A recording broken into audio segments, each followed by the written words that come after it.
It's good to see you, Jacob. Hey, what's up? Sorry, I was just playing deaf for a moment, so Oh, I thought it was my audio. Dang, I was trying to fix it real quick and nothing worked, but hey, I'm glad we got it fixed. yeah. Well, I would have trusted Mr. IT could have fixed it, but Oh, oh my, dang, that joke's never gonna get old, is it? for all those of you who don't know, Jacob's nickname's IT. So Oh my goodness. I don't know why. Like, you do more of the backhand things than I do, and you're I right. feel like I do backhand talk people. I just smack them. shut up.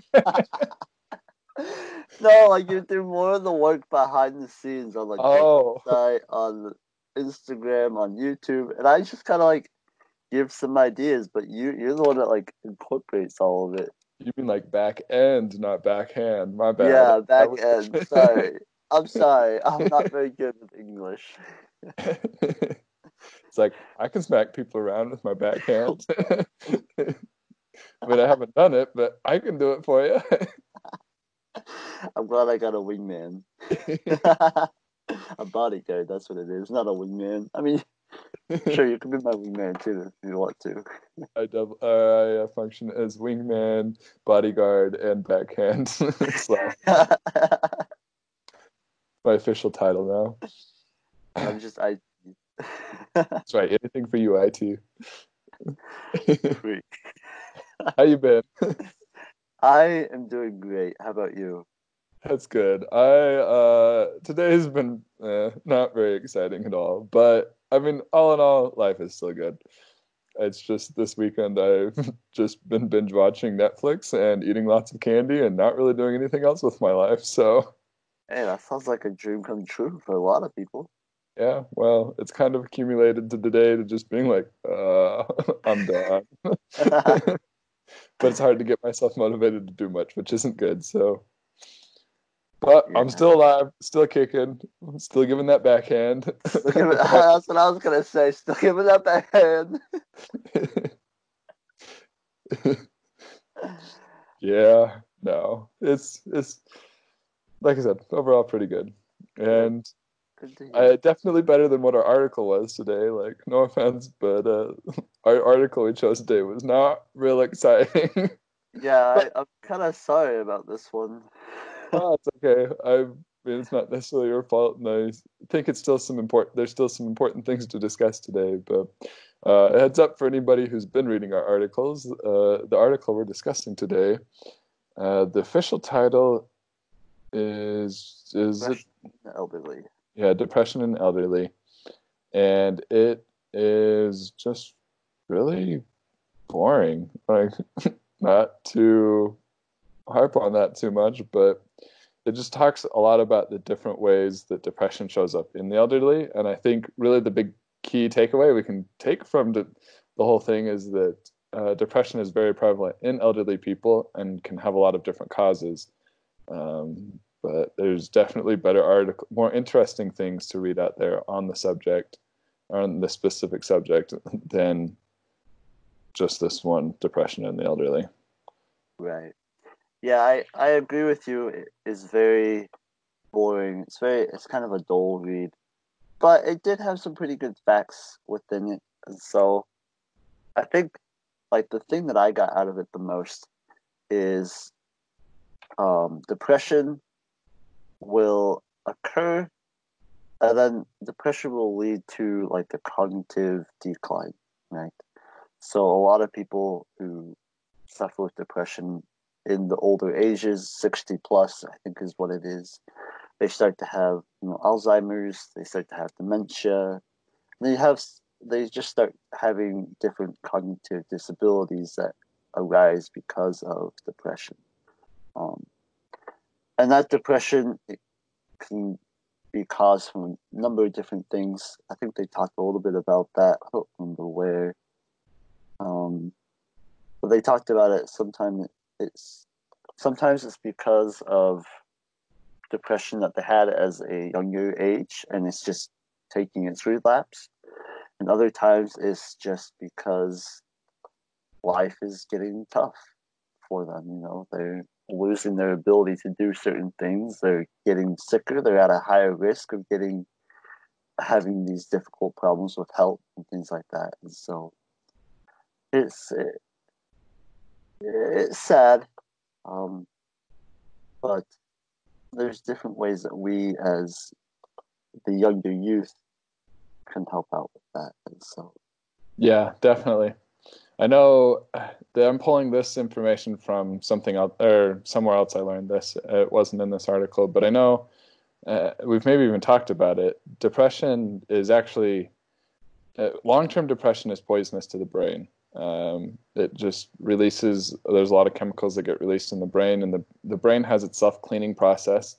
And when you're depressed, it doesn't do that completely. And so as a result, your brain is basically just, for lack of better terms, sitting in a bunch of poison. There's a much more medical and professional way to explain that, but in simple man's terms, your brain's sitting in poison, and the longer you're depressed, the more likely that your symptoms are going to get worse, and that especially if you are elderly, you're going to start to notice more issues that you haven't noticed before, like Alzheimer's or dementia, things like that.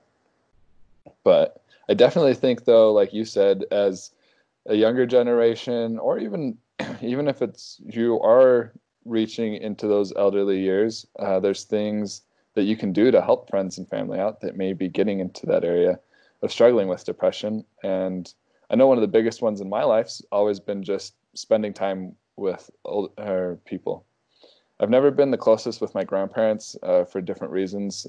Part of it's because a lot of my grandparents and great grandparents died when I was really young, and then the others lived pretty far away. But I did get to a point in high school where I'd spend a lot of time going and visiting widows in just kind of my local I want to say neighborhood. I guess it was kind of the close neighborhoods around. I'd just go around and visit them and talk with them, and it was actually extremely fun. I got to hear a lot of cool and funny stories from their life, and people. That's when I learned that everybody has something cool and interesting to tell about their life. But it was definitely good for them too, because I could tell their faces would brighten up when I go and visit. I definitely felt better, and I think that's a huge thing that we can do. Whether it's depression that's causing our medical issues or medical issues causing the depression in the elderly, either way, just having some support and somebody that is there to just talk and listen to definitely helps a ton. And I think that is by far one of the biggest things we can do to help. right, yeah, I definitely second that. I look at my grandparents and I look at those who I interact with who are elderly, and I have that social stigma in that fact that they're super wise, but they also like to talk a lot. Yeah. And I feel like once you can get past that bad feeling of, like, I shouldn't say bad feeling, but like that bad stigma of people talking a lot, elderly, Uh-huh. and you get to like their wise, like their wisdom that they have. I don't know. I really enjoy listening to a lot of their stories, and I've enjoyed. It's like my grandma, my great grandma, I should say. She kept a journal for like her entire life. This my grandma, who's the daughter of my great grandma. She has like thousands. I don't know how many. I'm just shooting a number out in the dark, but she has a bunch of these books of just the journal of my grandma, and it's to go back and read some of them is really cool because like you just get to see who she was. You get to understand, why she, is the way she is before she died. I really look up to my great grandma, and she's probably one of my favorite grandmas. Um, just because we always did things together as when I was a child, and I love reading her journals every once in a while when I have the time. So Yeah. they Well, have things. they do have things to say. It's really cool. And it's really important. I think it's really important just as a society to be able to have those relationships, but it definitely helps a ton because And I think it's important for us to remember when you see elderly people in our lives, maybe they're starting to act a little weird or a little different. There's a really good chance, in fact, a very high chance that it is depression. That is either they're struggling with some other medical condition that's causing the depression to start to set in, and so they're starting to act different, or maybe they've had depression or have depression, and it's starting to just take such a toll on them, because when you get old, your body starts to take a toll, and a lot of other health conditions start to arise as well. And so I think it's important for us to be able to remember that, because if you remember that, then you can seem a little bit more human-like, and you can get past those stigmas, such as the one you mentioned, where they just talk a lot. Right. But if we can do that, there's definitely a lot to be gained, because I know for a fact that when I'm old and I'm in that position, and I'm sure I will be depressed and stuff at different moments for various reasons, I hope that somebody, whether it's my own grandkids or my own kids or somebody, will help me have that social factor until I die. Yeah. And going back to the stigma, not the stigma that they talk a lot, but a lot of elderly, they don't get help when they have depression because of the stigma around it. And this Yeah, article talked about it. And so it's not their fault that they aren't talking to anybody. I mean, it is, but they're fearful of what's going to happen, of what we, as a younger generation, are going to think about them. And I feel like that's where we're in the wrong. We need to be more considerate. We need to be more loving, more caring towards our elderly, because, and everybody really, but the stigma that we have around depression is not where it should be. yeah, no.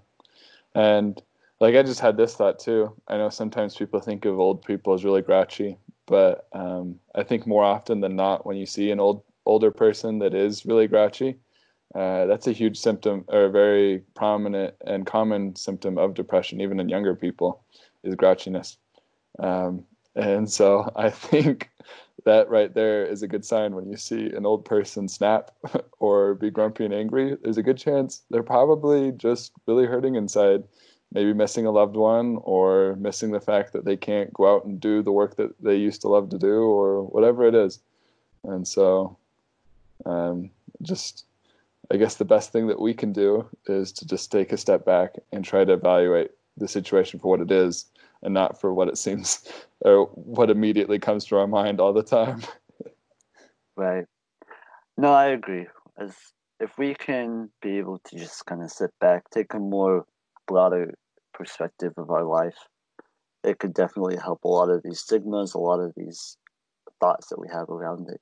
And I think we're not going to be able to solve everything and help every problem, help everybody, but No, we can do it one person at a time. So, that's right.